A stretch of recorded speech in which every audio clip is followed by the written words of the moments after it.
Olá, estamos começando o Luiz Lois Podcast, é o nosso 8º episódio e antes de começar, eu já vou falar para vocês, não esqueçam de se inscrever no canal Luiz Lois, também de compartilhar o nosso conteúdo, dê likes aí que ajuda bastante o nosso canal e nesse podcast, esse podcast, ele tem a realização do Online Art, do Estúdio Luiz Lois e da Total Acting Stream, a nossa escola estilo Netflix. E nesse episódio, gente, é sempre maravilhoso, mas hoje eu tenho uma pessoa aqui especial. O cara é um fera, um diretor de teatro, ator, improvisador, stand-upper. O cara faz de tudo, trabalha com teatro, com televisão, o cara... Ele vai falar sobre muitas coisas do que ele faz aqui, do que ele anda aprontando. E eu tenho o prazer de receber aqui hoje Edson do Avi, o famoso Edinho. Seja muito bem-vindo. É bom na hora dessa, porque aí você tem o Luiz, não precisa do LinkedIn, né? Eu boto o Luiz Quedin, ele fala todo o meu currículo. Já começou. Esse é o Edinho. Que bom, viu, gente? Que bom que vocês estão aqui junto com a gente. Fico muito feliz de estar junto com o Luiz.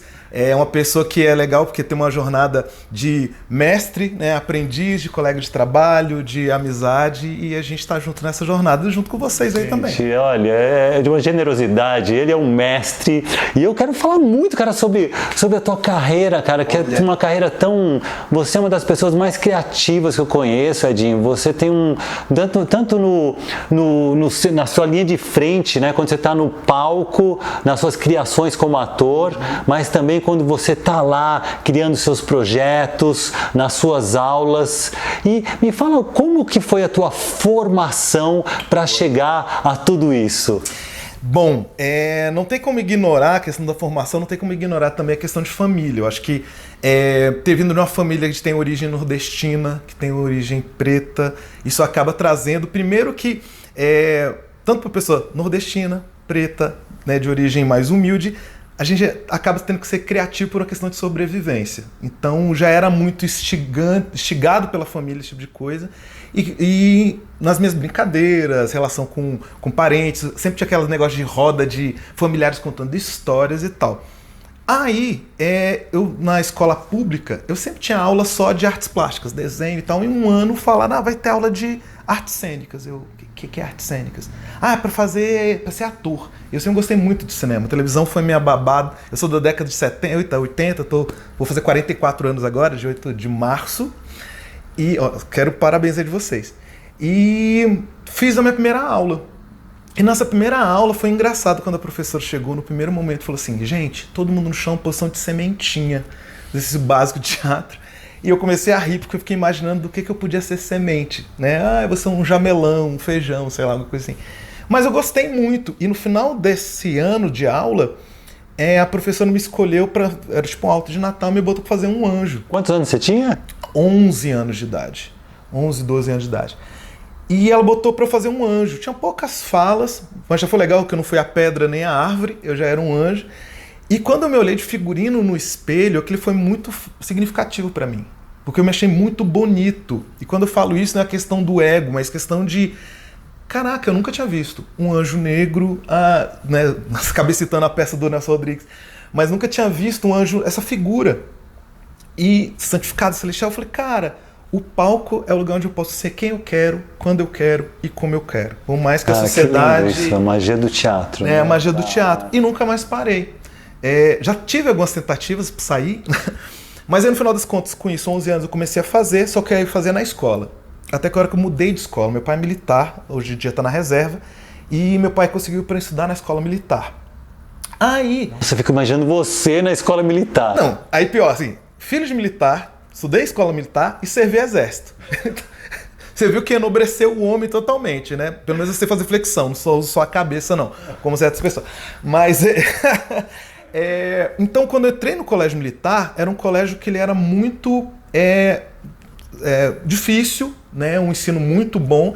Então, antes eu fugia às tardes, porque eu fazia escondido o teatro do meu pai. Quando eu comecei a entender que era uma coisa que meu pai não ia ser muito a favor, não porque meu pai, sabe, isso é coisa de homossexual, é coisa de quem não presta, mas é porque você vindo de uma família de origem negra e humilde, às vezes vale muito mais o salário do que o boletim. Então você olhar, você, poxa, caramba, meu filho vai ser artista. Putz, já tem tanta pouca oportunidade para quem é preto e ainda quer ser artista. Então é uma coisa que eu não falava com meu pai. Mas tinha coisas artísticas na minha família. Meu pai toca violão e canta, minha mãe canta e tal, esse tipo de coisa. Mas eu fui o primeiro artista da família, oficialmente. Então eu comecei a fazer teatro escondido. Quando entrou no colégio militar, meu pai ligava todo dia à tarde para ver se eu estava em casa estudando. Então não tinha como fugir à tarde para fazer aula de teatro onde eu fazia. Então eu fiquei uns 2 anos parado. Aí quando meu pai viu que ele entendeu o colégio, aí eu falei, cara, eu quero fazer teatro, mas meu pai não vai pagar, eu não tenho como ter dinheiro. Então abri a antiga, tinha uma coisa chamada lista telefônica, gente, que era um livrão, as páginas amarelas, e eu fui procurando escolas de teatro e ligava para todas as escolas e falava, olha, eu sou louco para fazer teatro, eu gosto de fazer teatro, mas o meu pai, ele é militar, ele não vai pagar pelo curso. O que eu posso fazer por vocês para conseguir fazer aula? Cara, você já tinha essa iniciativa, porque né? Eu queria muito fazer e eu sabia que não tinha outra oportunidade. Assim, meu pai não ia pagar, eu não falava, pai. Estava decidido mesmo que tinha que fazer. E eu fui em várias escolas. Quando cheguei numa escola, foi a única que foi mais positiva. Aí a dona falou: olha, tá começando agora uma aula de teatro, um professor chamado Robson Graia. Você vai fazer a aula dele e eu vou ficar te olhando. Aí depois a gente conversa. Eu me doei muito, Luiz. Muito, a energia ali, o uou e tal, pingando de suor e fazendo todos os exercícios e as cenas e tal. Quando terminou, ela chegou pra mim e falou assim: parabéns, você ganhou uma bolsa. Aí eu fiquei durante 1 ano e pouco nisso. Então depois disso, com esse professor, essa escola faliu depois de um tempo, mas esse professor foi um grande mestre pra mim, Robson Graia, não está mais entre nós. Primeiro que ele era um artista negro, então isso já tinha uma referência, inclusive, de expressividade, coisa que a gente não está muito acostumado. E as pessoas pretas veem da cultura africana que o corpo todo sempre está envolvido. E a gente está muito acostumado com uma visão, às vezes, meio europeia e cinematográfica, de pessoa muito boa de rosto, muito boa de mãos, mas quando está o corpo todo, ela não sabe como lidar com isso. E dentro da cultura africana é o corpo todo, você ri com o corpo todo, a mãe que está trabalhando com a criança amarrada nas costas, então se alguém está cantando e dançando, a criança está sentindo o corpo todo dela, esse ritmo, essa malemolência e tal. Aí terminou essa escola, né? Esse professor foi fazer um grupo e me chamou para fazer parte do grupo. Isso era 95. 95 eu devia estar com 16, 17 anos de idade. E eu comecei a trabalhar com ele. Aí nisso comecei a apresentar em Brasília. Eu sou de Brasília, cidade do Melhores do Mundo, né? Ser dos Melhores do Mundo, o pessoal conhece. E eu tinha eles como ídolos. E de repente comecei a apresentar num projeto de... Para quem não conhece, o que é a Companhia dos Melhores do Mundo? Companhia dos Melhores do Mundo, para quem não conhece... É muito conhecido por um espetáculo chamado Hermanoteu na Terra de Godard, que inclusive agora virou filme, que saiu no Telecine, a gente não tá ganhando nada por isso, mas tá no Telecine, estreou agora. E eles fizeram programa de televisão, é um grupo que já existe há mais de 30 anos e que eles viajam o Brasil fazendo espetáculos como Notícias Populares, tem um quadro muito famoso chamado o Joseph Klimber, né, que é o super físico, inclusive, que é feito pelo Helder Rodrigues e narração do Ricardo Pipa. E eram caras que eu admirava. Eu, um pouco mais velho, eu tô com 43, eles são 50 e pouco, então é próximo. E de repente eles apresentavam eventos, e esses eventos que eles fazem a apresentação, eu ia na plateia. E era muito assim: quem vem aqui fizer tal coisa e ganhar um concurso de piada, ganha ingresso pra uma peça, ganha uma camiseta, ganha um lanche. E eu ganhava todas as coisas. Porque era uma maneira inclusive de eu ter uma vida amorosa, eu chamava a menina pra comer um crepe, porque eu já tinha 2 crepes que eu tinha ganhado no programa. E de repente eu vi esses caras que eu sempre gostei rindo do meu trabalho. Eles apresentavam, eles sendo apresentadores, riam de mim. Aí em 97 eles me chamaram para fazer uma peça com eles. Eu fiz uma peça com os Melhores do Mundo em 97. Foi o primeiro dinheiro mesmo que eu ganhei de teatro. Mas aí dentro disso, em 97, eu fiquei, e aí? Terminei o ensino médio e eu decidi fazer faculdade de teatro. Universidade Federal, UNB, lá em Brasília. E entrei para licenciatura. Uma coisa que o Robson Graff falou para mim. Ele falou: cara, já vi que você gosta muito de compartilhar conhecimento. Então talvez seja uma coisa legal para você. Você tem isso, né, Dinho? Porque você é um cara lá da linha de frente, mas que você ama a pesquisa, ama ensinar, ama orientar, né? Tá no seu sangue. Sim, é engraçado. A minha mãe conta uma história que uma vez eu tava brincando com os filhos de um amigo do meu pai. Tipo, foi almoçar uma família lá em casa, aí disse minha mãe tava na cozinha, aí o pai desse amigo do meu pai, né, parou e ficou olhando eu brincando com os filhos dele, a gente mesma idade. Aí ele virou pra minha mãe e falou assim, cara, deve ser muito legal ser amigo do Edinho, né? A minha mãe, né, mãe coruja, né? Por que você tá falando isso? Cara, porque toda hora ele cria uma brincadeira nova e ele inclui todo mundo e tal. Então, o Robson viu isso também, aí eu fiz licenciatura, mas eu acabei pegando muitas das matérias da grade de graduação para ser atuação e tal, porque eu sempre gostei das duas coisas. Só que um dia a faculdade começou a travancar a minha vida profissional, porque eu comecei a viajar muito e não tem como ser tanto de falta num semestre. Pô, teve semestre que eu fiquei 3 meses fora, fui para Angola, a convite do governo angolano para dar aula, para fazer espetáculo. Então fui fazendo essas coisas. E o trabalho físico e a questão da espontaneidade e o humor sempre foram muito estimulados e um norte para mim. Então eu acabei fazendo teatro de formas animadas, aí teatro de máscaras, tudo que pudesse me ajudar a ter ferramentas para eu me conectar, poder criar imagens e emoções para a plateia durante esse encontro, inclusive para me motivar também, eu fui procurando. Então, eu sou meio tudólogo, eu gosto de saber de tudo um pouco. Então, quando eu posso não ser expert em iluminação, mas eu sei tipo de refletor, de música, toca para mim em tal intervalo do teclado, não sei o que, porque eu sei que isso ajuda a me comunicar com os profissionais e a desenvolver o meu trabalho. E você é muito conectado, você é uma esponja, assim, você conhece tudo mesmo, é impressionante. E, cara, nessa sua formação, porque eu vejo que você canta, tem uma voz linda, você toca, você vai fazer um The Voice aqui já. Vira a cadeira pra mim. Aí vira o Carlinhos Brau e o que tocava Nossa, Assim Você Me Mata. Ai, eu esqueci, gente. Quem souber, comenta aí. Ai, meu Deus, qual é o nome dele? Michel Teló. Michel Teló. Viramos a cadeira aqui. Eu sou parecido com o Michel Teló? É porque você é loirinho. Eu tinha pensado na Cláudia Leite, mas eu já vi o seu gingado e... Ai, meu Deus.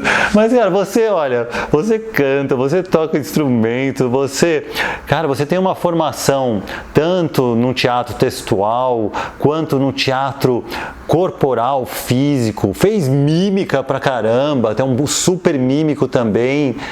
E quando que veio essa paixão pelo improviso e pelo stand-up, porque você foi um dos precursores lá do stand-up em Brasília também, né? Você foi um dos pioneiros lá. Se não foi o pioneiro, você foi alavancou aí muita gente lá. E onde que apareceu, que caminho, que momento que apareceu essa sua paixão pelo improviso e pelo stand-up também, embora não seja a mesma coisa, mas eu vejo que você trabalha as duas de uma maneira bem intensa. E uma coisa acaba casando com a outra, potencializando cada uma dessas artes. O improviso, eu falei do Robson Graia, o Robson era um cara que ele era genial e muito louco na questão de... Muitas vezes ele fazia espetáculos em que o público falava, cara, o espetáculo é meio... O ritmo dele não é tão bom. É um espetáculo bom, mas não tem um ritmo bom. Pô, mas o elenco estava incrível. Porque ele era um diretor de ator. Então, às vezes, nisso, ele ficava tanto tempo querendo deixar você bem, que às vezes, algumas coisas de movimentação, de o ritmo do espetáculo, ele não tinha tempo de trabalhar aquilo, porque ele queria que o Luiz fizesse esse monólogo aqui, ó, o pessoal assim... chorar e tal. Então ele tinha muito isso. Mas ao mesmo tempo, ele tinha uma coisa também de botar às vezes a gente em algumas enrascadas. Tipo, ele dava um texto imenso, falava, você tem 10 minutos para criar uma cena com esse texto. Tipo, um monólogo. Você demorava 10 minutos para decorar o texto. Então, às vezes, e ele botava a gente para apresentações, tipo, arranjei uma apresentação pro grupo. Aí a gente, então, ó, vem tal dia que é o ensaio. A gente chegava no ensaio, de repente tinha uma van, uma Kombi. O que é isso, Robson? Não, a apresentação é agora. Como assim? Mas a gente veio para ensaiar, para criar? Não. Vocês vão criar na van. E chegando lá, vocês apresentam. Aí chegava no meio da rua, era para apresentação de uma comunidade. Só que era um grupo que gostava muito de estar junto. Então a gente mergulhava junto nessa loucura. Junto, então era divertido pra gente. Então ele botava às vezes a gente nessas enrascadas. Só fogueira. Pra poder, ele falava assim, cara, vocês têm que estar preparados, porque tem muito artista que vai pra um lugar no pedestal e a maioria das apresentações no início de carreira vocês não vão encontrar esse lugar perfeito, com camarim e tal. Então ele estimulava muito. Ótimo professor, hein? Não, ele era ótimo. Ótimo professor. Não, eu lembro uma vez, você falou um negócio de texto, ele chegou, eu decorei um texto, fiz uma cena, aí todo mundo do elenco gostou, se divertiu, riu bastante, aí ele ficou olhando ali. agora faz de novo esse texto, mesmo texto, mas faz como Ed Murphy faria. Tá, fiz aí, não sei o que, o pessoal gostou, ele, agora faz como o Jim Carrey faria. Tá, umas caretas, não sei o que. Aí ele, agora faz como Robert De Niro faria. Que legal. Ele, tá, tudo bem, é estrangeiro. Faz como o Paulo Altran faria, como Fernanda Montenegro faria. Aí ele, você é muito bom para construir personagens de fora para dentro. Você tem que começar agora a construir de dentro para fora. Porque os primeiros que eu falei são histriônicos maravilhoso. E físicos. E você tem até cacuetes e pode imitar. Agora, a Fernanda Montenegro, eu não vou ter como parar agora rapidamente e ver como imitar ela. Então eu vou ter que procurar uma verdade dentro de mim para trazer que isso. Aula, hein, gente? Gente, eu sempre falo assim, ó, anotem, é o momento de anotar. Né? Tem que estar com um caderninho anotando aqui a aula, hein? Olha que exercício para você já fazer agora. Pegar um texto aí, faz como Jim Carrey, faz como Eddie Murphy, agora faz como Paulo Altran. Olha só que interessante. Então, aí foi legal porque ele sempre estimulou isso, mas oficialmente o improviso chegou na minha vida quando meus pais se separaram e meu pai veio morar em São Paulo. Aí eu vim para São Paulo passar umas férias, aqui não tinha amigos nenhum, e eu fui no Centro Cultural Vergueiro, São Paulo, nunca sei qual é o nome, mas é o Vergueiro. E cheguei lá e tinha um montão de oficinas de férias. É Centro Cultural São Paulo, que fica na Vergueiro, e às vezes fala Vergueiro e às vezes São Paulo. Eu já vi gente que inclusive brigou comigo, não, tá errado. Eu falei, cara, mas eu vim em 95 que chamava Centro Cultural Vergueiro e tal. Aí eu fui para lá e nas oficinas de férias que eram oferecidas pelo espaço, eu queria fazer muito uma de teatro de bonecos, formas animadas, e não tinha mais vaga. Só tinha uma tal de oficina de teatro e esporte. Olha. Aí eu olhei. Destino. Era a única que tinha. Eu falei, cara, eu vou fazer. Que deve ser chato, teatro e esporte. Ficar fazendo só cena de vôlei, basquete, futebol, que coisa ridícula. E foi com a Vera Schatkins, que uma brasileira que estava morando na Europa e conheceu o teatro, esporte e improvisação e trouxe o método do Keith Johnson para cá. Para quem não conhece, gente, ó, o Keith Johnson é um dos papas aí do improviso, que trouxe uma metodologia, inspirou, né, muitos grupos aqui, Jogando Quintal, Barbichas e tantos outros aí. Faz improviso, tem que estudar esse cara. Inclusive ele ainda é vivo, mas hoje em dia para você fazer aula com ele, você tem que ir para o Canadá numa certa época do ano, é toda uma coisa. Então a Vera Schatkins tinha chego no Brasil e trazendo essa novidade. Eu cheguei e fiz a oficina. E foi maravilhoso. Eu me diverti muito, dei muita risada e tive um resultado muito legal dentro da aula. E ela chegou para mim e falou, Edinho, você mora em Brasília, você tinha que começar um movimento lá em Brasília. Disso. Só que eu tinha 18 anos de idade, eu me achava meio novo para ser o cara que começa isso. Mas quando eu voltei para Brasília, eu conversava muito com ela por e-mail, pedindo exercício. Tô pensando em juntar isso aqui com tal coisa que eu vi no livro da Viola Spolin. Aí ela, não faz isso não. Eu, ok. E eu juntava. E dava certo, dava errado, mas eu fazia. Aí eu comecei nas minhas aulas, eu comecei também a dar aula muito cedo. Com 16, 17 comecei a dar aula, porque o Robson já arranjou lugar para eu dar aula para criança. Aí eu comecei a usar os exercícios e os princípios para minhas aulas de iniciação teatral. Porque os exercícios de improvisação são exercícios que são muito dinâmicos, são muito divertidos, tanto para quem faz como para quem vê. Até que em 2000, então 5 anos depois, eu falei, não, eu quero fazer um espetáculo disso. Aí juntei com outro amigo meu louco, Fernando Buiú, que mora em Brasília. Inclusive eu ofereci para os melhores do mundo, falei, ideia, ele falou, Edinho, é muito legal isso, mas não tenho coragem de fazer. Aí comecei com o Fernando Buiú num projeto que era num bar, era pra gente fazer meia hora toda quinta-feira. De repente o projeto, a gente ficou 5 meses lá, a gente chegou a fazer 2, 3 horas de show, só nós dois improvisados. Aí eu queria fazer um elenco maior. Aí eu falei, eu vou ter que formar o meu elenco. Aí eu comecei a dar oficinas de improvisação, e daí surgiu o primeiro elenco que eu construí de improvisação. O primeiro elenco que eu construí, eu não construí as pessoas. O primeiro elenco que eu ajudei na formação. E daí eu comecei a fazer vários espetáculos. Então o improviso que surgiu em 95 na minha vida, comecei a praticar, mas comecei a ensinar no ano 2000. E até hoje eu sempre trabalho e ensino. O stand-up já surgiu em 2007. Quando surgiu o boom desse... Nossa, deu um salto então. Deu um saltinho aí, mas eu já fazia improviso. Desde 95, já estava com o meu espetáculo. Pegou uma época bem quente do stand-up, né? 2007 estava em ebulição mesmo. E foi justamente ali 2005 começou esse retorno porque o stand-up na década de 60 a gente tinha tido já Chico Anísio fazendo, Jô Soares fazendo, o João Vasconcelos do Acre, que foi o que trouxe para o Brasil. Aí em 2005, mais ou menos, começou esse boom que o pessoal que foi fazer o CQC. Aí um produtor da cidade, lá de Brasília, pegou o solo de todas essas pessoas, Danilo Gentili, Rafinha Bastos e por aí vai. E ele pensou assim, uma coisa que é muito legal, que produtores geralmente não fazem, deviam fazer mais. Ele, como é que eu posso estimular para surgir stand-up na minha cidade? Ele falou com todos os comediantes, falou, eu posso convidar comediantes da cidade para abrir o show de vocês? Só que comediantes que não eram comediantes stand-up. Eu já consumi stand-up, eu tinha fita VHS, tem uma coisa, gente, antes do streaming, que era fita VHS. E eu tinha de show do Ed Murphy, show do Richard Pryor, eu tinha vários shows, Steve Martin e tal. Então eu já sabia qual era a linguagem, mas eu nunca tinha feito. Então os anos de teatro me davam uma bagagem em relação com a plateia, mas eu tinha que escrever meu texto.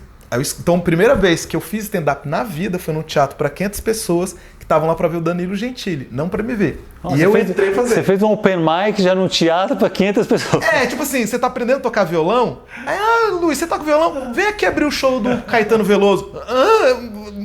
Então assim... E como foi? Não, me conta aí. Foi pior assim, claro, morrendo de medo, nervoso, mas eu fiz um teste de 10 minutos, o pessoal gostou do resultado. E 10 minutos é muito, hein? Muito para quem tá começando. Hoje em dia você trabalha com o P-Mic, você começa com 2, 3 minutos, 5 minutos. E eu, sem apresentar, estreiei os 10. O público gostou, o produtor gostou, o Danilo também falou, poxa, gostei do trabalho dele. Aí me indicou para abrir de outro comediante, que é o Oscar Filho. Aí eu fiz também, aí fiz um outro texto, eu fiquei tão louco, eu falei, não, tem que fazer um texto novo. Aí escrevi outros 10 minutos. Aí fiz, o Oscar Filho gostou e me passou o nome de um montão de gente daqui de São Paulo.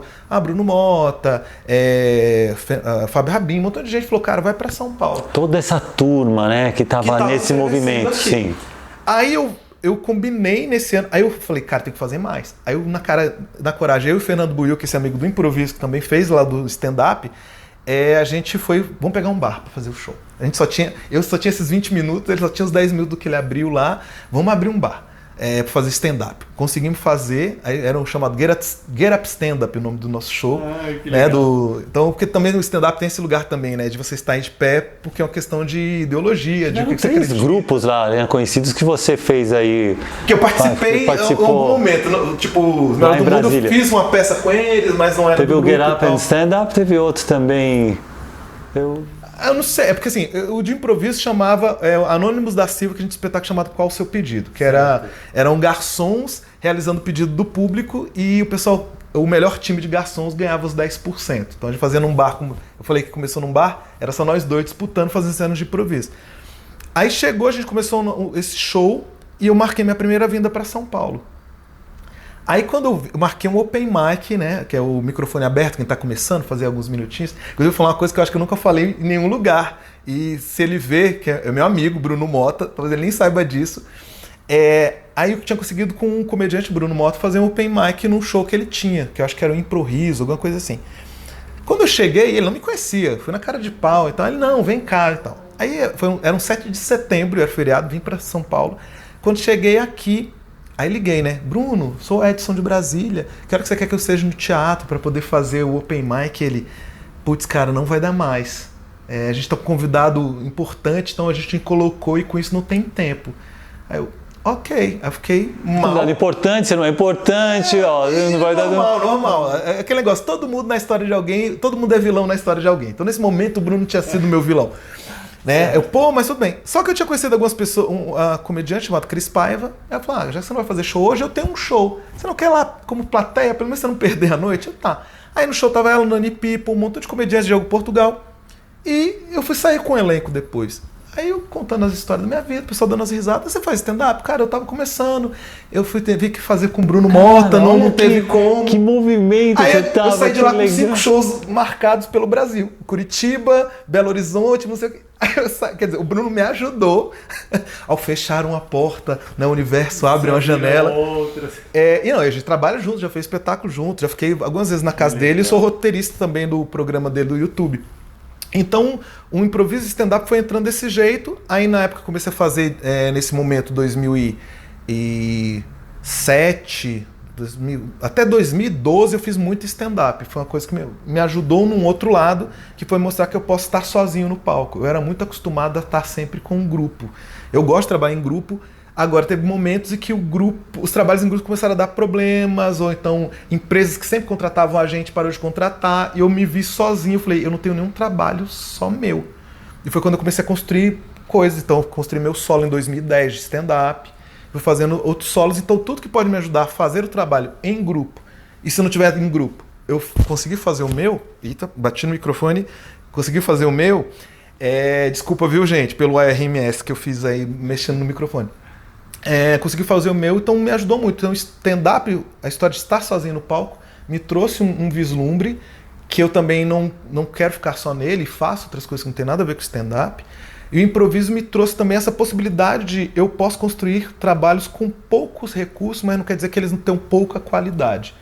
Então, oficialmente hoje eu tenho esse solo de stand-up, que eu não faço ele há um bom tempo. Mas, por exemplo, eu estou morando em São Paulo há 4 anos e eu tenho 4 solos aqui. Tem 4 solos? Dos quais, tipo, tudo bem que o Criou História de Onde Eu Vim, que é um dos últimos, ele foi que eu apresentei mais. Os outros eu apresentei 2, 3 vezes, mas eu quero ver se me organizo para voltar a fazer, nem que seja o festival Edson, né? O Edson Palusa. Edinho, ninguém melhor do que você para me responder essa pergunta. Será? E que essa pergunta é assim, eu tenho certeza que é de muitos aqui. Qual o limite do humor? Não iria fazer essa. Qual o limite do humor? É onde o humorista consegue assinar embaixo. Se você aceita ser preso, aceita ser processado, ameaça de morte, tem que sair do seu próprio país para outro país. É onde você assina embaixo. Para mim é esse o limite. Mas a pergunta é assim, cara, qual é a característica e também a diferença do artista de teatro, do artista de improviso e do artista de stand-up? Essas 3, as características, assim. Porque às vezes o cara é bom no teatro e é uma merda no improviso e é uma merda no stand-up. Às vezes o cara é ótimo no stand-up, mas é uma merda no improviso e nem quer saber de improviso. Qual que é a pegada, a característica de cada um aí pra você? Eu não sei dizer o que eu vou falar que talvez. Porque as características eu vejo que servem para os 3. O que eu sinto é mais um foco de alguns, não todos, mas às vezes uma maioria, dentro de cada uma dessas cadeiras. Por exemplo, a pessoa de stand-up muitas vezes tem um foco muito grande no texto, na criação do texto, e o texto é o mais importante.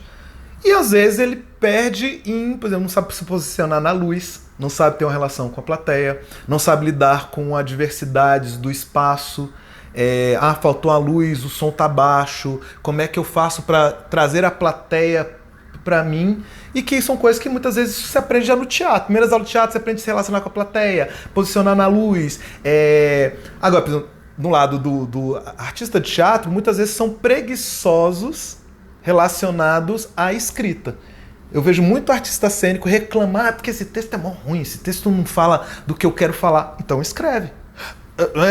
Não, é melhor a gente achar um outro autor, ou então você pega um texto e você não consegue fazer direito. Gente, vamos cortar essa parte. Essa parte não tem mais a ver, né, do Shakespeare. Então, eu sinto isso. Então, às vezes, eu acho que um artista cênico que faz aula de stand-up, ou começa a trabalhar com stand-up, ele pode nem trabalhar com stand-up, mas ele pode aprender o quê? A rotina de escrita. E se eu começo a escrever como fosse stand-up, mas de repente isso aqui pode virar um monólogo, em vez de eu ficar só parado, entre aspas, né? Porque tem comediante stand-up que é mais físico, mas parado num foco, falando no microfone. E se eu trabalho uma encenação? Eu estou fazendo um texto sobre minha relação com o meu irmão. De repente é um monólogo sobre os 2 filhos de Francisco. Né? Nem existe, um nome criativo. E você, de repente, cria cenas em que eu faço diálogo com o meu irmão, eu faço uma cena com a minha mãe, aí uma hora eu canto. Então você pode... Só que aí você tem uma rotina de texto. Então eu acho que essa potencialidade do texto do stand-up ajuda pro artista cênico, ator e atriz. Essa questão de lidar com a plateia, carga emocional também. Às vezes um texto ele potencializa, porque aqui eu vou falar com raiva, aqui eu vou falar triste, aqui eu vou falar receoso, eu vou criar porque o stand-up trabalha com uma coisa que não é personagem, é uma persona. Que é o quê? Você pegar uma característica sua e você potencializar. Então, eu percebo que as pessoas riem muito de quando eu conto dos meus fracassos. Então, talvez a minha persona cômica, né, seja o fracassado. Então, a pessoa que ninguém respeita. E eu vou e potencializo isso na hora de fazer meu texto. E pra mim, Edinho, tem uma coisa que você faz no seu trabalho que eu acho que funciona muito no stand-up. E eu quero ouvir esse restante da sua resposta. mas é que é exatamente isso que você está falando. Eu acho o stand-upper bom, eu rio muito dele quando ele se coloca na merda. Quando ele fala das suas falhas, das suas palhaçadas, do ridículo. E eu vejo que tem muitos que evitam falar de si e fala do outro. E aí eu acho que perde muito esse ponto. E o público percebe isso, né? Sim. Quando ele não se coloca lá e começa meio que contar do outro, contar, mas ele fica meio afastado. O stand-up tem disso. O cara que é bom no stand-up, ele se coloca na merda, ele se abre desse jeito ou não? Eu não sei dizer como uma maneira dogmática. Agora, que existem certas pessoas que trabalham com stand-up, estudam stand-up, que vem uma certa jornada. Né? O Fábio Lins é um que fala disso, que ele fala dos 3 estágios do comediante. Geralmente, os primeiros 10 anos, o comediante é o humor a qualquer custo. Porque é muito... É um lugar de muita fragilidade. Você está na frente de uma plateia que não te conhece, com um microfone e vão ficar 20 minutos me ouvindo, 10 minutos, 1 hora me ouvindo. Então, você tá tão nervoso que às vezes te relaxa o primeiro riso que vem da plateia. Ufa, tá dando certo. Aí agora só faltam 19 minutos. Então, no primeiro estágio é muito comum qualquer coisa que eu fizer e vocês derem risada, ufa, eu tô fazendo meu trabalho. E a gente sabe que o humor também vem de comunicação. Então as pessoas só dão risada do que elas conhecem. E às vezes o que as pessoas conhecem são os preconceitos estabelecidos na sociedade. Então, muitas vezes quem está começando a fazer stand-up vai para o lugar do machismo, LGBTQ, capacitismo, racismo, porque num primeiro momento é um humor que aquela pessoa tem, que vem o humor da quinta série B e o humor do tio do churrasco. E aí, já tá pegando as menininhas, Luiz? Deixa eu ver se já tem pelinho no saco. Tipo, umas coisas meio assim. E você vai em cima disso. Então, os primeiros comediantes vão muito nisso. Só que se você continua na carreira, uma hora você vai começar a sentir necessidade de não falar só disso. Depois você vai começar a falar das coisas que você tem vontade. Não, eu quero fazer piada sobre cadeira. Cadeira. Sobre tipo de cadeira, por que existe cadeira assim, sobre eletrodoméstico. Tem um comediante de Brasília que mora aqui em São Paulo, que é o Daniel Duncan. Ele teve uma época que ele entrou nessa, ele falou, vou fazer piada sobre micro-ondas. Aí eu lembro de uma piada dele, né, que era assim, um dia eu peguei no meu micro-ondas e eu digitei 666, o prato girou ao contrário. Tipo, então assim, é um olhar que ele não está falando simplesmente só das pessoas, ele tá falando agora das coisas que de repente, poxa, tem humor em lapiseira, tem humor em ioiô, tem humor. Eu falar da minha família, ao invés de ficar falando dos outros, mas eu falar da minha família, de repente, não desmerecendo, porque todo mundo, mãe é louca, né, gente? Não, cara, minha mãe é um anjo, eu que sou um problema. E depois desse tempo, tem um comediante que já sente necessidade de falar não só de pessoas e coisas, ele quer falar de pensamentos, de ideologias, aí ele começa a se externar muito. É muito difícil, num primeiro momento, num caminho natural, a pessoa já começar nesse lugar, a não ser que ela venha de lugares que ela já foi obrigada a pensar muito nisso. Então você vê muitos textos críticos que às vezes vem de quem está começando e é da comunidade LGBTQ+, que é pessoa preta, que é mulher preta, que é capacitista, que aí ele pode usar o humor que ele recebeu na escola, mas de repente ele começa a botar uma criticazinha, uma cutucada, que às vezes o outro comediante da mesma geração não chega naquele lugar. E às vezes assim, mas você falou não é tão engraçado. Ele falou, a galera riu, talvez não riu, não teve tanto aplauso como a sua piada de peido, mas a galera riu e saiu pensando. Né? Aí você começa a transitar em outro lugar. E às vezes esse estágio as pessoas demoram mais tempo para chegar. Agora, tem cursos que te ajudam a você já desde o início já pensar nisso. Aí você tem comediantes que trabalham, de repente não tem tanto piada, mas você pensa muito. George Carlin era assim. Inclusive, no último show dele, ele estava com 80 e poucos anos, ele foi falar sobre suicídio. Porque ele, já estou morrendo, gente. Eu posso falar. E o cenário, inclusive, era um cemitério atrás dele. Eram vários lápides, assim. Aí você vai questionar um velho de 80 e poucos anos? Então, eu vejo que tem esse lugar assim de que também há necessidade. Porque a gente como artista é muito difícil. A gente transita muito entre ser bom, fazer o bom e fazer o novo. E fazer o bom, em tese, é o que funciona. Então, às vezes, tem como dizer, por que você fica fazendo essas piadas políticas? As piadas que você falava falando mal da sua mulher, era muito mais engraçado. Aí na sua cabeça, é o bom, vou ficar nisso. Só que às vezes você pode assim, todo dia você não aguenta mais fazer esse texto. Aí você quer fazer o novo. Só que nem sempre o novo funciona, é bom, mas é bom fazer o novo, né? Então eu vejo que esse estágio depende muito do qual a carga que essa pessoa está procurando, os desejos internos e externos. O que o público está querendo e como é você se vê dentro desse desejo do público. Então né? Você falou uma coisa bem legal. Então o stand-up tem o texto e aí você entra de cara limpa, sozinho, e tem que lidar com aquele público que quer uma risada e você tá lá para isso. E um dos maiores medos da humanidade é o falar em público. Falar em público. E ele escolhe fazer isso. Exatamente. E você, por outro lado, também é um expert no improviso, que aí você não entra sozinho, entra com um grupo, mas não tem texto. Você não tem texto. Aí é outro lugar. Agora, existe uma técnica. Eu também faço improviso. Eu tenho um solo, né, que é o Criou História de Onde Eu Vim, e tô montando um agora chamado Sozinho Entre Lembranças. Que aí tem outros questionamentos, mas são 2 solos de improviso em que eu entro e eu vou fazer um espetáculo todo de 1 hora. E que é difícil, hein? Porque geralmente o improviso, quando fala de improviso, de long form, geralmente tem grupo, geralmente é um jogo com grupo, e fazer sozinho, então é um super desafio, hein? E é muito louco, porque também vem de uma necessidade. O tipo de assunto, o tipo de cena que eu queria trazer para o improviso, eu não conseguia em grupo.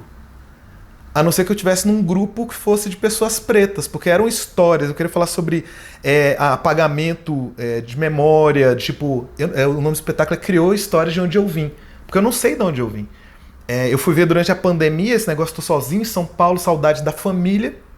A gente conversando com a família, de repente me veio a curiosidade de chegar para uma tia. Tem alguma história dos seus avós? Aí minha tia falou assim, eu não conheci meus avós. Aí eu, como assim, tia, você não conheceu seus avós? Os avós do meu pai também. Não, porque seu avô é preto, sua avó Matilde era branca, a família dela era contra, e eles casaram fugidos. Fugiram e a família abnegou, então a gente não tem contato com essa parte da família. Aí eu fui ver do outro lado da minha família, também tinha um outro apagamento que também não sabia. Eu não consigo fazer minha árvore genealógica acima do bisavô. Aí eu fui ver historicamente que tem um montão de gente que também tem isso, porque o governo, na época que teve a abolição, os donos de escravos falaram, beleza, eu libertei, mas eu tô dando prejuízo, vocês vão ter que me arcar, eu tenho uma lista de tantos escravos que eu tinha, o valor que eles custavam, vocês vão me dar esse valor, porque vocês tiraram meus escravos. Aí o governo começou a queimar os registros. Então o nome que tinha das pessoas quando chegaram no Brasil sumiram. Alguns que chegaram com o nome foram rebatizados, então... Como eu não sabia de onde eu vinha, eu falei, eu quero criar essas histórias. Então, já que eu não sei de onde eu vim, eu crio de onde eu vim. Cara, que maravilhoso. E esse espetáculo que você apresentou agora em Salvador e em São Paulo, quando que a gente vai conseguir ver esse trabalho? Estou procurando por produtores. Se você é um produtor que pensa em diferencial, em trazer produtos que se conectam com as pessoas de maneira criativa, Edson do Avi procura Insta do Edinho, fala comigo que a gente vai ver. Porque tem esse lugar também que é complicado, porque como eu faço o espetáculo todo sozinho, na hora, acumular a função também de produtor, às vezes é difícil entrar em cena, tirar da cabeça essas preocupações de, ai meu Deus, 2 ingressos deram problema e eu vou ter que construir um espetáculo aqui agora. Mas voltando, a gente estava falando sobre a questão da improvisação. As diferenças do improviso, stand-up e do ator de teatro. Mas tudo serve. Eu acho que uma pessoa, um stand-up comedian, que além de escrever muito bem, ele tem relação com o público, sabe trabalhar as suas emoções, sabe construir imagens do seu corpo. Ele vai fazer, porque é uma velhinha, ele faz o corpo da velhinha, também interessante, também funciona. E no caso do improvisador, eu vejo que tem uma tendência muito grande, não é o que define a improvisação, mas que vai para o lado só do humor. Improviso não é uma técnica de humor, é uma técnica de teatro. Então você pode fazer qualquer coisa, qualquer elemento teatral de improviso. Eu posso fazer um teatro de bonecos improvisado. Eu posso fazer um teatro de mímica, teatro físico improvisado. Agora, isso vai exigir que eu tenha muito aparato de conhecimento. Então, assim, o Luiz tem, sei lá, décadas de mímica, e de repente ele se propõe a fazer um espetáculo de improviso, de mímica, teatro físico. Como é que eu faço para construir isso? E por que é necessário que seja improvisado? Posso fazer de musical, por aí vai. Agora, dentro do improviso tem uma tendência muito grande, é só comédia. E muitas pessoas no improviso baterem no peito e falar, porque a gente trabalha com improviso, a gente dirige, a gente atua e a gente escreve. Só que não se aprofunda em nenhuma nessas 3. Às vezes se aprofunda muito na interpretação, né? E um pouco mais em narrativa, para poder saber como é que a história termina, recursos, né, de contação de história, por aí vai. E às vezes não trabalha muito da direção, que para mim é também falta de estudo, como nas outras três. Eu acho que todas as três, elas têm um déficit, elas têm potencialidades muito fortes, mas que às vezes por falta de um comprometimento, de um estudo, de um aprofundamento, elas não vão tão bem como elas poderiam ir para todo mundo. Mas elas acontecem, e acontecem bem. Às vezes você pode falar, Edinho, mas eu vi o show do Thiago Ventura e ele não precisa de fazer tal coisa. Tá, mas de alguma maneira ele bebeu, porque ele usa o corpo, ele faz a pose da quebrada, ele faz uma cara, ele faz com os recursos que ele tem. Se ele talvez estudasse para ser ator, ele teria mais recursos para fazer novas e mais piadas. Mas ele também não é obrigado. Eu acho que é muito de saber o que você quer da sua profissão. E como você potencializa ela. Você sente quando o cara faz uma escola de improviso, como você fez essa, né, com várias pessoas da vida, depois estudando mesmo, e também faz o stand-up. Você acha que essas habilidades do improvisador e do stand-up, quando leva para o teatro, quando leva para uma atriz, para um ator, né, de texto, contribui, ajuda? Ou fala assim, não, é outra coisa, o que você Eu sente? acredito que contribui, pegando até esses pontos que eu falei aqui agora, relacionado a texto, por exemplo. Eu achei muito legal, eu dei aula durante um tempo no Espaço da Comédia, que era um espaço, hoje só tem virtualmente, do Fábio Lins, e era muito legal que, como o Fábio também vem do teatro, eu também venho do teatro, então ele, com isso, despertava a curiosidade de gente que não era do stand-up, mas colegas e amigos que são do teatro convencional, entre aspas, né, nem improviso, e não é stand-up, e de repente, cara, se o Fábio está trabalhando com isso, posso fazer seu curso? E de repente você vê, por exemplo, um grande exemplo é a Mamé Farrado, da companhia Hiato, uma companhia extremamente conceituada, não só no Brasil, mas mundialmente, foi estreia espetáculo na Grécia. Texto, narrativas. Tudo, e de repente você vê essa profissional, essa artista, essa atriz fazendo um curso de stand-up e de repente traz para ela outros olhares. De repente ela traz o stand-up para criar um texto que é quase um manifesto. Então isso potencializa o trabalho dela. E eu comecei também a ver vários outros artistas cênicos fazendo o curso do Fábio Lins, né? Eu achei isso muito legal. Pessoal, em algum momento eu falei assim, poxa, de repente eu nem quero fazer stand-up, mas eu quero pegar a dinâmica de escrever e ver esses recursos de escrita que eu posso criar um trabalho solo meu, um monólogo, e usando também todo o aparato cênico que eu já tenho da minha caminhada. Falando para o artista cênico. Para o stand-up, me ajuda muito também a questão do improviso.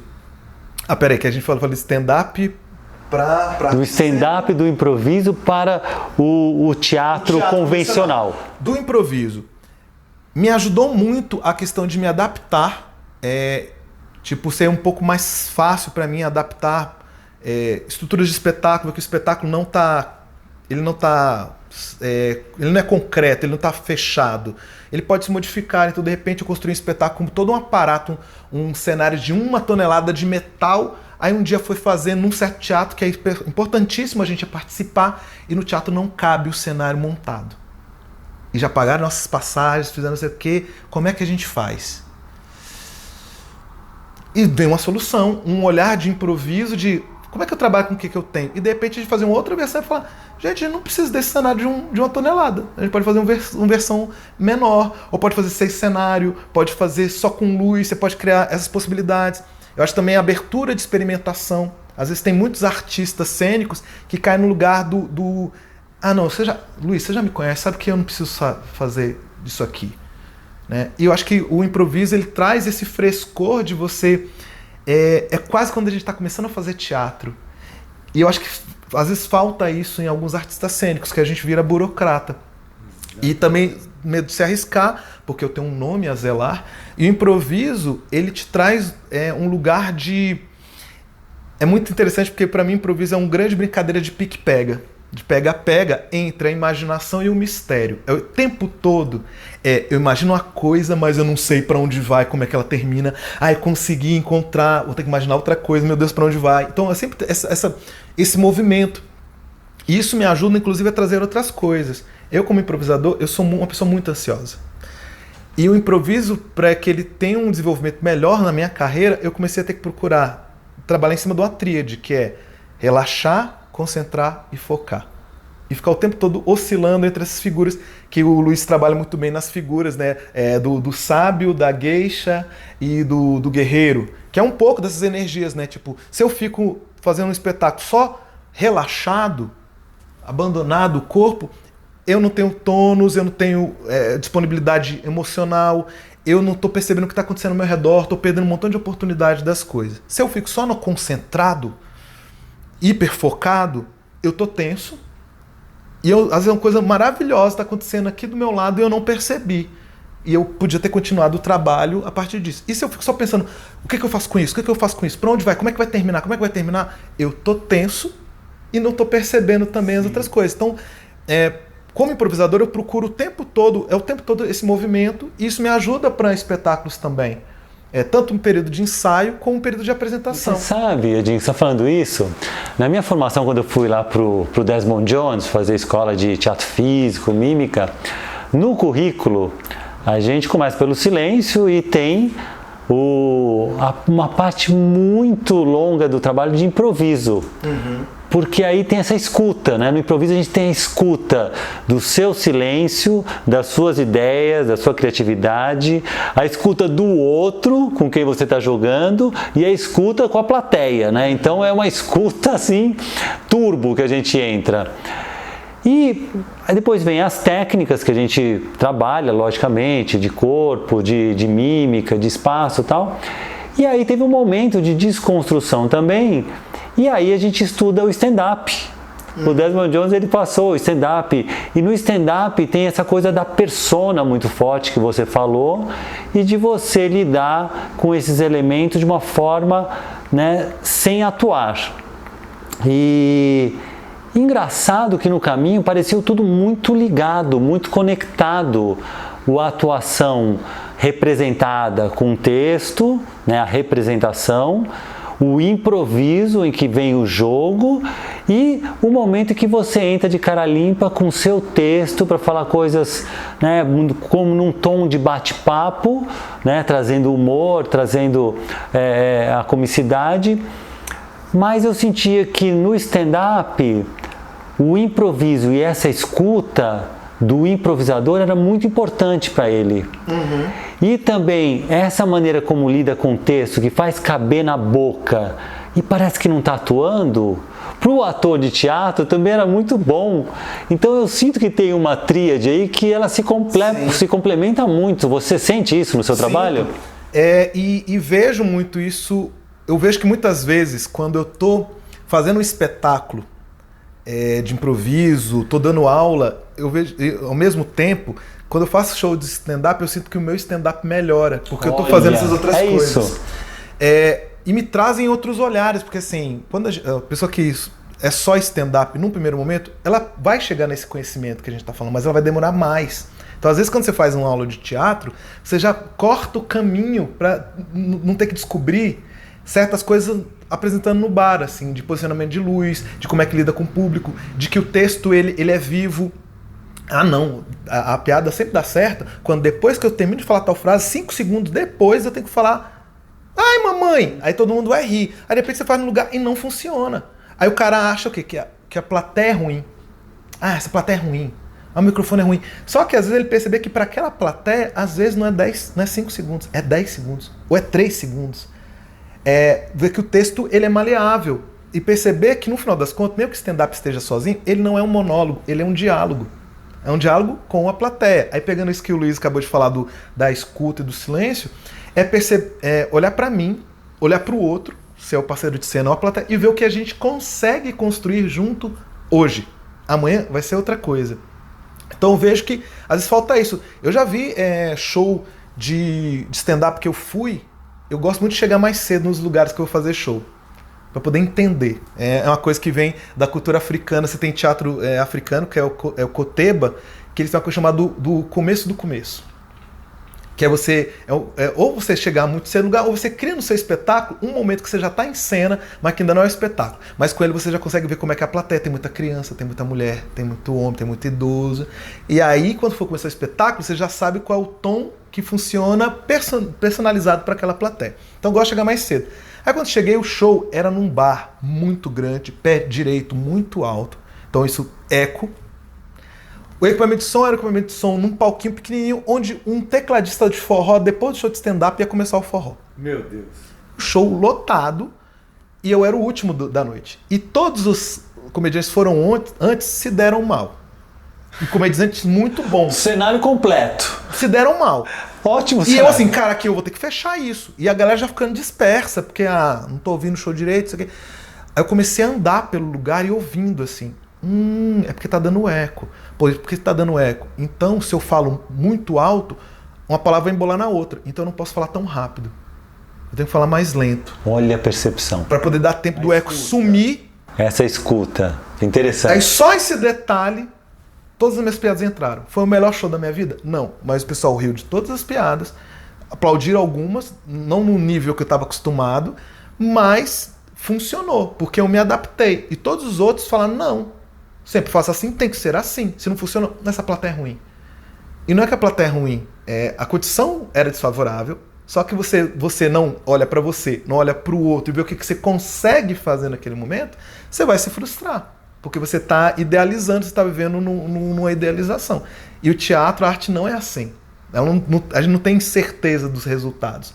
A gente tem certeza do quanto eu vou me dispor para chegar no melhor resultado. Exatamente. E é isso que eu vejo que você está falando sobre essa tríade. Que às vezes eu sinto uma pena que as pessoas não queiram transitar por todas elas. Mas depois no outro lado eu também, não vou ser tão petulante, porque também é o que serve para outra pessoa. Tem gente que adora comer McDonald's. Eu já tive época na minha vida que adorava só comer McDonald's. Hoje eu estou numa fase que eu gosto mais de comida caseira, que demora mais para fazer e que não é uma receita, às vezes pode dar errado. Mas meus espetáculos eu procuro que seja assim, não é tão fast food. Né? Então o meu solo, o de improviso, que é o criô, ele não é engraçado. Muitas pessoas me conhecem como uma pessoa engraçada. Ele não é engraçado. Não, você transita muito bem do cômico pro dramático. E, cara, isso tem uma coisa assim que você sabe que quem acompanha aqui o podcast, e aí a proposta desse podcast aqui é da gente também compartilhar as dicas, ensinamentos, né, esse conteúdo artístico e tal. E, cara, quando eu vejo você, eu vejo uma criatividade imensa. E você ainda dá curso sobre criatividade, como ampliar a criatividade. Você que você escreve os seus stand-ups, os seus espetáculos de teatro, roteiros, né, chamado para roteirizar. Que dica que você pode dar assim, pra gente, assim, pra quem está assistindo, assim, sobre criatividade, cara? Solta aí alguma coisa que você fala assim, cara, isso é importante para você conseguir ampliar essa criatividade, tirar essas travas. O que você trabalha no seu curso? Bom, eu vou passar talvez algumas dicas que elas virem até certos hábitos e coisas que vocês podem fazer em casa. Ela diretamente não é tão específica.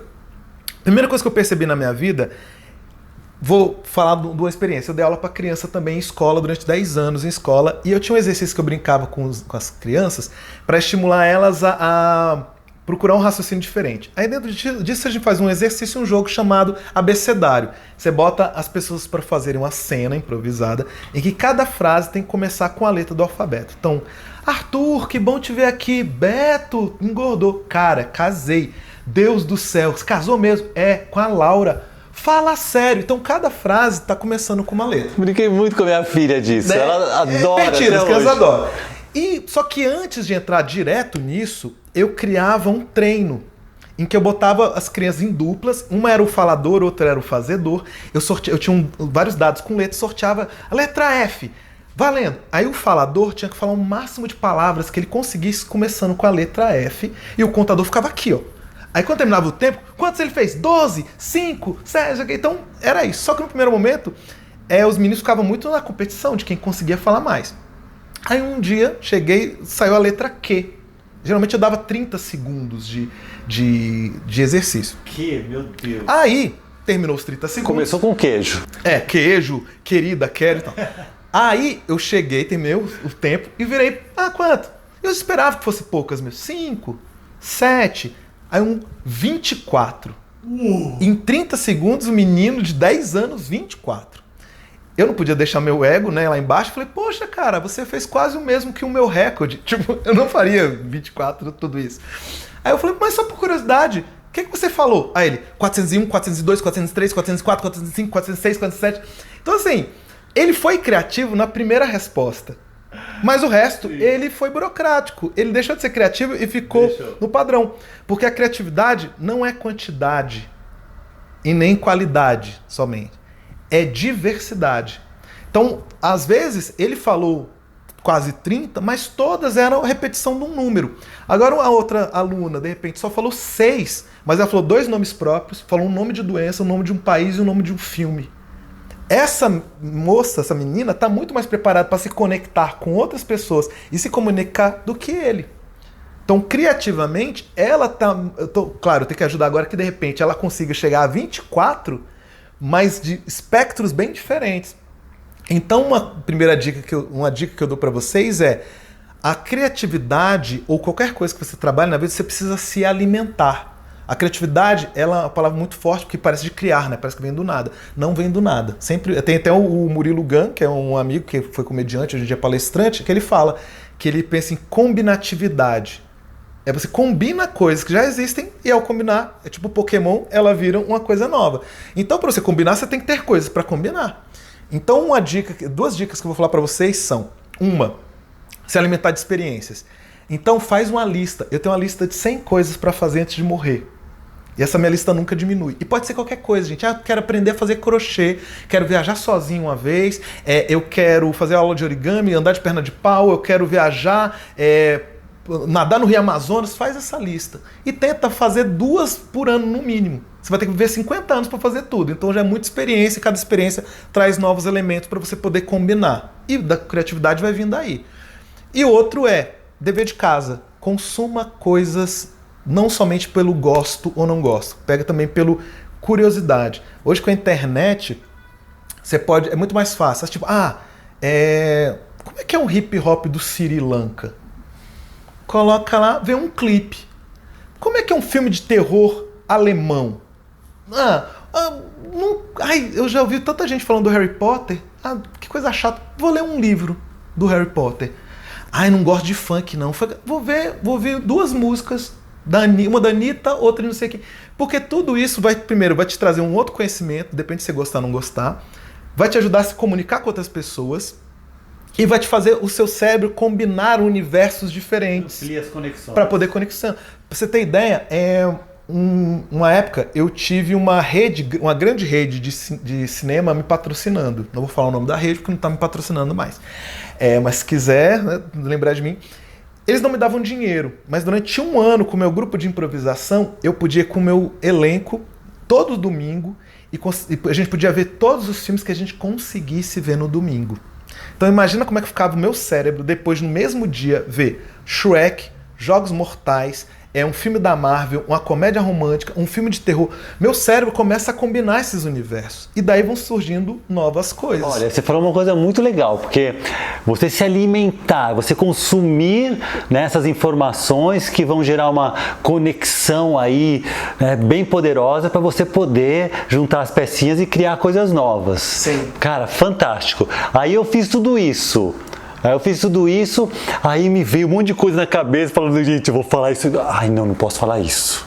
Sim. Que isso é uma coisa que acontece também, né, na criatividade. A gente se bloqueia, porque a gente espera talvez uma aprovação, a gente espera alguma coisa, idealiza, né, alguma coisa. E essas travas que aparecem assim, para a criatividade, porque a gente amplia uma cabeça assim de louco, de doido, que é ótimo. E o que a gente faz quando a gente começa a ficar travado, começa a ficar com bloqueios? Olha, porque no improviso você tem que soltar, né? É interessante, porque assim, geralmente eu penso muito eu conduzindo, né? Tipo, eu tô junto com a pessoa e eu vou estimulando. Agora, como processo individual, você em casa... A história que eu falei das vivências, eu acho que já de ter algumas vivências, ela já vai te mostrar que você é capaz de sair de um universo que você estava muito acostumado. Então, de repente, você é funcionário público e só vive com aquele pessoal do funcionário público, mas de repente você usa seu dinheiro para vez ou outra você viajar, para você ir para um show de rock em outro lugar e você vai sozinho, que já é um outro desafio. E você tentando conhecer outras pessoas, você já vai começar a ter trocas com essas pessoas. De repente, poxa, eu fui para tal lugar e fiz uma aula de forró. E gostei, de repente, pô, vou continuar, quando voltar para São Paulo, vou continuar fazendo aula de dança. Às vezes, fazer essa aula de dança e tendo esse reforço positivo, pode chegar a professora, poxa, Luiz, você tá dançando tão direitinho, a gente vai fazer uma apresentação final, você não quer fazer? Vai estar expondo essas coisas. Então, por um lado é isso. O outro, eu acho que a gente pode começar Então, o que você está falando é a prática, estar sempre conectado com a de estar prática. tendo vivências. Essas vivências podem estimular você a ter essa prática num nível mais profissional, mais artístico. Agora, você pode experimentar também coisas sozinhas, assim, tipo, você tá tendo muita experiência e de repente você viveu um montão de histórias legais. Você, cara, vou começar a registrar essas histórias. Vou gravar. Até agora não é pra ninguém, vou gravar. Ou então vou fazer um blog onde eu coloco as minhas histórias de viagem. Às vezes esse material, pessoas começam a ler e falam, poxa, você não já pensou em fazer um livro? Você já pensou em escrever? Ou faz um podcast? Eu tô falando porque já teve isso. Eu, durante muito tempo, eu tinha receio de escrever. É uma história relacionada ao meu pai, o trauma de infância. Então, tudo eu fazia o possível para não ter que escrever. Eu sempre, nos colégios, eu falava, posso fazer apresentação oral? A professora, ninguém quer fazer. Todo mundo tem medo. Eu fazia. Só que chegou uma hora que, toda vez eu ia fazer uma peça, a pessoa disse, você escreve uma peça pra gente? Eu falava, eu não escrevo, eu dito. Parecia que eu era o exótico, assim, né? Então eu tinha um gravador digital, eu gravava, mandava para as pessoas e eles transcreviam. Até que quando surgiu uma coisa chamada Fotolog, eu sempre gostei de foto, tirar foto e mexer em programa como Photoshop, eu comecei a botar as imagens do meu Fotolog e eu comecei a fazer piadinhas sobre a imagem. E as pessoas começaram a gostar dos textos que eu escrevia. Então, de repente, o reforço desse texto, eu tinha trauma de escrever, começou a ter um reforço positivo. Até que eu cheguei a ter uma coluna no UOL por causa disso. Não durou muito tempo, porque eu comecei a falar mal do governo e tal. Mas, às vezes, quando você começa a fazer uma coisa, lembra que eu falei de olha pra você, olha pros outros e vê o que você consegue fazer com aquilo? Às vezes você começa a fazer com você. Então, você começou a estudar origami, começou a gostar muito. Os amigos, poxa, me ensina. Você começa a fazer com uma criança, de repente alguém, cara, você já pensou em ensinar isso no YouTube? A pessoa continua estudando, começa a fazer no YouTube, de repente alguém gosta, começa a chamar você para um evento. Então, você ter essas experiências, eu vejo que o aprendizado ele circula em cima de 4 coisas. A gente fala muito de teoria e prática, né? Eu vejo a teoria, a prática, a habilidade e a vontade. E para mim, delas a mais importante é a vontade. Que aí com a vontade você pode começar por qualquer uma. Porque se eu tenho vontade e se eu estudar com vontade, eu vou querer praticar o que eu estou estudando. E ao praticar, eu vou desenvolver minha habilidade. Né? Agora, se não, tenho vontade, vou começar praticando. Às vezes você vai praticar tanto, sua habilidade vai desenvolver, e às vezes uma hora você vai chegar num lugar, pô, será que o que eu faço é só isso que eu sei fazer? Aí você vai querer estudar. E o que você está falando é importante, né, Jim? Porque eu adorei que você falou da vontade, porque as pessoas, elas são tão guiadas pela motivação, né? Eu tenho que estar motivado e tal. E eu falo assim, gente, a vontade, a força de vontade é mais forte, é melhor seguir pela força de vontade do que pela motivação. Porque às vezes a motivação não vem. Sim. E a força de vontade que vai te guiar, inclusive, para você ter motivação. E muito legal que você citou isso. Cara, dando um salto agora, Edinho, você fez parte de um grupo muito legal, que fez muito sucesso, que foi o Coisa de Preto. Também, que você tinha que eram vários grupos, vários artistas que faziam um show juntos, né? E me fala um pouco sobre essa ideia, como que nasceu. Tá. Eu não lembro agora se foi 2018 ou 2019, que teve o caso do William Vac, que ele pegou na imagem de bastidores, onde ele estava gravando, alguém buzinou, e ele, só pode ser coisa de preto. Sim. E na época, isso incomodou muitas pessoas pretas, inclusive artisticamente. Cara, o que é o coisa de preto? É uma coisa depreciativa, trabalho de preto, só faz, né? E a gente falou, cara, vamos ressignificar isso? E nisso, vários comediantes, inclusive um dos que encabeçou isso, a gente teve alguns da internet, que é o Yuri Marçal, tem o Yuri Marçal, tinha o Hélio de la Penha, então vários comediantes se juntaram e falaram, vamos fazer um show de pessoas pretas, e não é que é somente para pessoas pretas, mas que as pessoas pretas também sintam vontade de ir. Porque acaba que sempre é um humor muito autodepreciativo, o que a gente brinca de humor para branco ver, e coisa que às vezes a gente não tem noção. Eu fui perceber muito disso no dia do primeiro show do Coisa de Preto. Então a gente fez esse coletivo pelo WhatsApp e começou a ter ideia de fazer um show presencial. Até que teve a ideia do primeiro show. Então o Hélio de la Penha, o Gui Preto, Yuri Marçal, Bruna Braga, eu e o Thiago PHZ. Então eram essas 6 comediantes. Conseguimos um teatro em São Paulo de mais ou menos 300 e pouco, 400 lugares. Lotado, arrisca 95% de pessoas pretas. Cara, e tinha algumas pessoas brancas na plateia.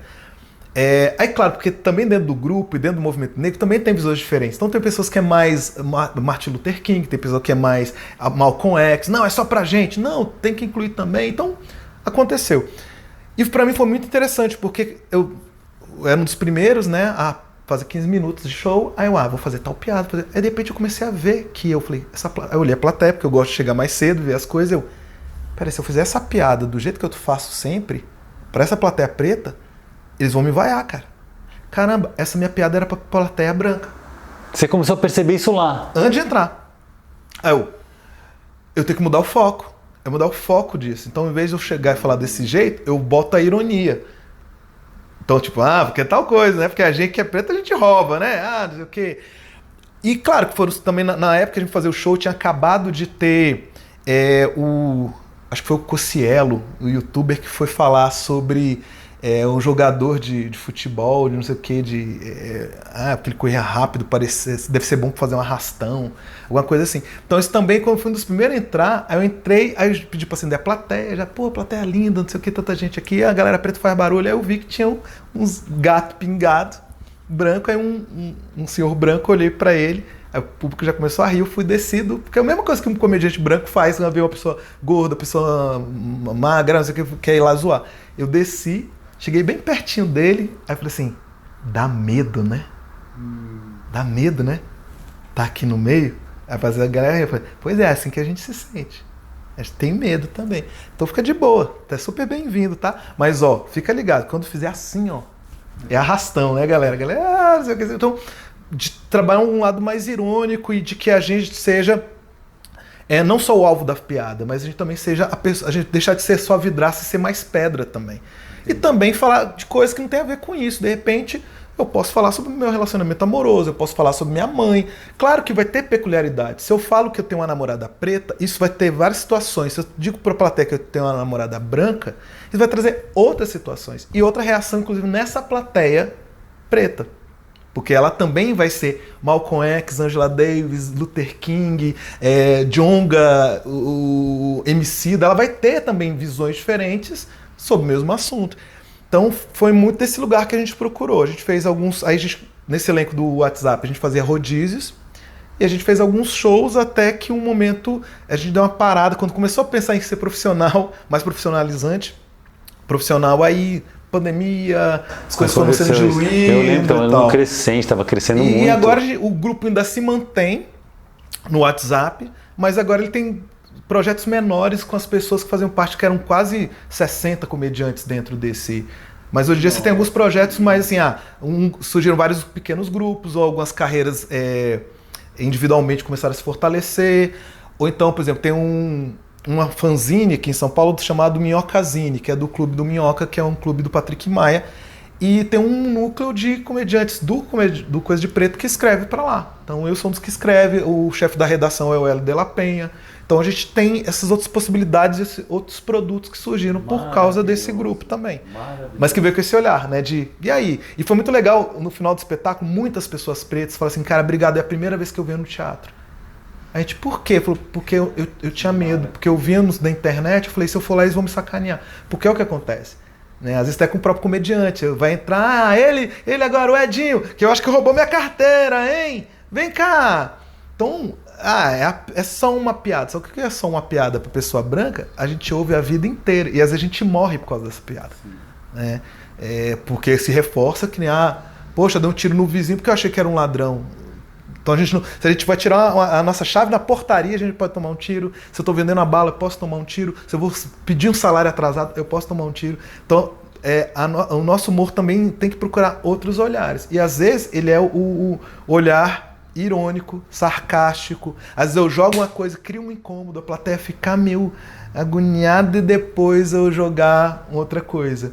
Essas épocas mesmo eu fiz um texto falando sobre a dificuldade das pessoas pretas com o frio. Eu falei, você deve estar pensando, porque você vier da África, né? Na África não tem frio. Tem 54 países, tem país inclusive que neva. Mas aí, não tem. Aí eu falo, não, gente, o problema disso não é isso. O problema das pessoas pretas é a vestimenta. As roupas de frio que são problema pra gente. Se você tá no meio da Paulista de noite, aparece um preto de moletom e de touca, aí o pessoal ri, mas também assim, porque eu penso que é um assaltante. Aí eu falo, você é tão forte, preto de touca é ladrão, preto de touca é ladrão, que um dia a polícia me prendeu e eu tava fazendo natação. Então eu faço uma piada com isso, dou um vai lá com o tubo, dá aquela puxada e dá uma risada. Dá uma risada, mas assim... refrescar. Mas deixa um recado. É exagerado? Mas também pode ser uma situação. Por isso, sai da água aí, não sei o quê. Você nunca estaria frequentando esse clube. Então, tem esse olhar também, né? Muito que refletir, cara. Muito que refletir. Essa sua imagem entrando e vendo, se descobrindo que a sua própria piada não caberia para aquela plateia. Nossa, muito interessante para refletir sobre isso, né? E que o teatro também me trouxe isso. Como eu falei, o Robson botava a gente em várias situações que de repente a gente tinha que entender. Olha assim, na rua. Eita, a maioria é criança. Então vamos fazer uma cena que é mais sem fala. Aí a gente faz uma coisa que pode brincar com a plateia. Então, esse lugar dessa adaptação é porque tem muito artista que acha que está se vendendo. Eu acho que depende. Porque eu fazer essa adaptação com esse público... eu não tô me vendendo, não é questão de se submeter, é de ceder e ceder para me comunicar. Agora, se eu acho que vou perder muito do meu trabalho com esse movimento, eu não vejo como ceder, eu vejo como submeter, aí não faça. Vou fazer eu trabalhei um tempo apresentando na Rede Record e eu não tinha problema nenhum com os advogados lá. Porque eu já sabia que eu não vou fazer piada de religião. Então por que o texto pode ser o melhor do mundo? Eu estou na Record, na hora do almoço, domingo. Não vou levar isso. E eu via comediante que ficava brigando com a produção. Aí eu falei, cara, é isso. A gente corta essa piada, você não faz. Mas a piada é boa. Não é essa a questão. Então eu já chegava lá, já sabia que não ia falar o nome de artista que processa, não ia falar o nome de marca, não ia falar palavrão, e não ia falar nada relacionado à religiosidade que fosse cristã. Pronto. Eu consigo trabalhar, sou criativo para criar outras coisas. É bom que me trouxe outros testes, que quando eu vou num lugar que eu posso falar desses assuntos, eu ainda tenho possibilidade de fazer um show limpo, num shopping onde vai ter crianças e idosos, e eu não vou falar uma sacanagem, mas vou brincar com duplo sentido, aí só os adultos entendem. Então você vai criando outras vertentes do seu trabalho. Você é uma enciclopédia, né, Edinho? Você tem muita coisa, cara, que interessante, cara. É muito aprendizado com você. Bom... Cara, a gente tem tanto que falar que eu vou estender a nossa conversa, mas eu vou estender lá pro Total Acting, né? Para a escola Total Acting, que vocês já devem conhecer, né? Que a gente tem uma nova escola, a escola Total Acting Stream, que é uma escola que tem os melhores cursos, né? Com as pessoas mais renovadas, e é uma escola tipo Netflix. E você paga uma assinatura super em conta, super democrática. Você tem todo esse conteúdo sempre com novidades a cada mês. E eu estou te fazendo um convite aqui para você, cara. Você precisa deixar. Eu quero uma masterclass sua, um curso na Total Acting Stream, porque eu acho que você tem muito a acrescentar. Você tem uma das pessoas mais criativas que eu conheço, talentosas. E eu agradeço demais a sua presença mesmo. E para finalizar, eu quero que você fale assim, o pessoal aí que está querendo entrar em contato com você, quer falar com você, onde que o pessoal te encontra? Tá. Bom, por enquanto, a rede do momento, né, ainda é o Instagram, ainda não tenho TikTok, gente, não tenho capacidade, acho incrível, devo estudar mais. Mas o Instagram é a rede que eu mais posto coisas e falo dos meus cursos, falo das minhas apresentações e também um pouco das minhas ideologias. Quem entra vai ver que os últimos 2 anos mudou muito o meu Instagram. Acho muito divertido, cara. Hoje mesmo eu vi um no seu Instagram que eu adorei. O cara dando aquela volta pegando na perna. Então, por exemplo, você vai perceber que além dessa divulgação de trabalho, eu boto, por exemplo, todo dia eu boto provérbios africanos. Então é legal, você começa seu dia já ver alguma coisa interessante. E quando não é um material meu, eu gosto muito de colocar memes, qualquer coisa, mas com pessoas pretas como protagonistas. Então vocês vão ver, de repente, é uma coreografia de dança, é uma piada, não sei o que. São pessoas, porque eu sinto falta de ter essa representatividade. E da mesma maneira que, por exemplo, uma Disney da vida faz um Pantera Negra, que faz agora o Encanto, né? Encantado lá, que tem crianças de tudo quanto é jeito, pessoas de tudo quanto é jeito. Eu acho que também no meu Instagram eu faço questão de botar eita, gente, que mulher bonita, que coreografia, poxa, que tem esse atleta que eu não conhecia, preto, então eu vou colocando as pessoas lá também para vocês conhecerem. Então o Instagram é Insta do Edinho, tudo junto, @Insta do Edinho. Pode mandar uma mensagem lá, mandar um pix, um recebidos, um livro, eu faço divulgação da sua marca e a gente vai conversando, né, dentro desse Instagram que a gente vai estar lá junto. E é maravilhoso, cara. Dinho, obrigado, cara. Obrigado a você, obrigadão mesmo, muito bom. Gente, é isso. Então, continue aqui com a gente. Semana que vem tem mais. Te vejo. Até!